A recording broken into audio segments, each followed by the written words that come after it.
ঋণাত্মক ত্বরণকে মন্দন বলে, এটা একটা ভুল সংজ্ঞা। সবাই ভুল শিখতেছো। চলো তোমাকে ব্যাখ্যা দিই কেন। এটা ব্যাখ্যা বোঝার জন্য আমরা একটা সিনারিও চিন্তা করি। মনে করো আমি বললাম যে একটা বস্তুকে আমরা উপরে নিক্ষেপ করেছি ভি বেগে, তাহলে এটা উপর থেকে এইভাবে শূন্য মতো আবার ব্যাক করবে, এবং আমরা জানি ভি বেগে নিক্ষেপ করলে আবার ভি বেগে ব্যাক করবে। যদি সেটাই হয়ে থাকে, তাহলে এক্ষেত্রে ভি ভার্সেস টি এর গ্রাফটা যখন আমরা আঁকবো, তখনই বুঝতে পারবো যে কেন আমরা সংজ্ঞাটাকে ভুল শিখছি। তো ভাই আমার মতে, যেহেতু হচ্ছে যে আমি নিচ থেকে উপরে থ্রো করতেছি, তাহলে ভাই হচ্ছে যে আমার মতে হচ্ছে যে প্রথমে উপরে যাচ্ছে, দেন আবার নিচে নামতেছে। এটা হচ্ছে যে আমাদের। থেমে যাও, আর কথা বলো না।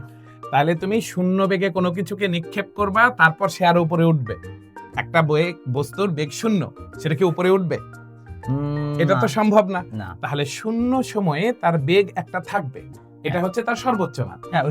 এরপর আস্তে আস্তে আমরা দেখতে পাচ্ছি যে বেগের বিপরীত দিকে যদি ত্বরণ কাজ করে, কারণ তুমি তো নিক্ষেপ করেছো এইভাবে, তাহলে তোমার ত্বরণ কাজ করছে পৃথিবীর কেন্দ্রের দিকে। তাহলে বেগের বিপরীত দিকে যদি ত্বরণ কাজ করে, বেগ আস্তে আস্তে কমবে। তাহলে এই যে বেগ কমতে শুরু করলো, বেগ কমতে কমতে কমতে এইখানে আসলো, শূন্য হলো। এরপরে যে ওই ইনস্ট্যান্ট মোমেন্টে ঘটনা কি হলো, বস্তু তার বেগের দিক পরিবর্তন করলো। তাহলে বস্তুর বেগের দিক এখন এইদিকে, এবং ত্বরণ তো সেই পৃথিবীর কেন্দ্রের দিকেই আছে। তাহলে এবার আবার বেগ বাড়বে। একটা গাড়িতে যখন তুমি ব্রেক করো, গাড়ি কি পেছনের দিকে যায়? না, গাড়ি সামনের দিকে। তাহলে গাড়ি সামনের দিকে যায়, কিন্তু বেগ আস্তে আস্তে কমে থাকে। এক্স্যাক্টলি সেম ঘটনা ঘটেছে। এবার মনে করো তুমি গাড়িতে ব্যাক গিয়ার দিলা, তাহলে গাড়ি এবার পেছনের দিকে যদি আসে, তাহলে এই দিকের দিকটা যদি পজিটিভ বলে রাখি, তাহলে এই দিকে আসার বেগটাকে আমরা কি বলবো? নেগেটিভ বলবো। তার মানে এটার বেগ বাড়বে, কিন্তু এটার বেগ এখন কোন দিকে চলে আসবে? নেগেটিভ দিকে চলে আসবে। এইটা পজিটিভ ইউ যদি ধরি, তাহলে এটা হলো আমাদের নেগেটিভ ইউ। প্রতিটা ক্ষেত্রেই আমরা অবশ্যই দেখতে পাবো আমাদের বেগের পরিবর্তনটা। যদি দেখি এইখানে এই যে বেগ আস্তে আস্তে কমছে, এই যে বেগ আস্তে আস্তে কমছে, কিন্তু এইখানে দেখো বেগ আবার আস্তে আস্তে কি হচ্ছে? বাড়ছে। তার মানে এইখানে কিন্তু বেগ বাড়ে, কিন্তু কোন দিকে বাড়ে?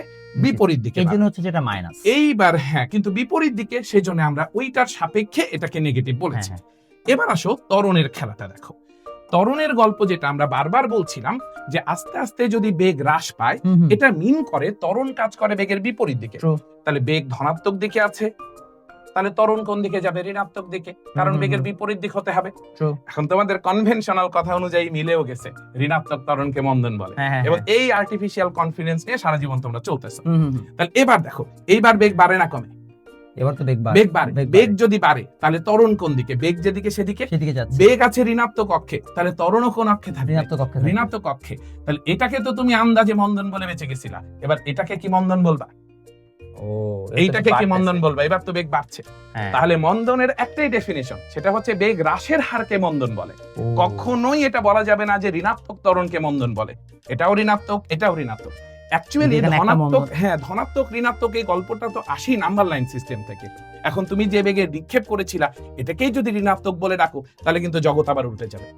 তাই এটা মূলত হচ্ছে বেগ হ্রাসের হারকে মন্দন বলে, এর বাইরে আসলে কোনো কথা বলা পসিবল না। বাট তুমি ঋণাত্মক ত্বরণকে মন্দন বলে মার্কস পাবা, ডোন্ট বলো। বাট বলা উচিত না।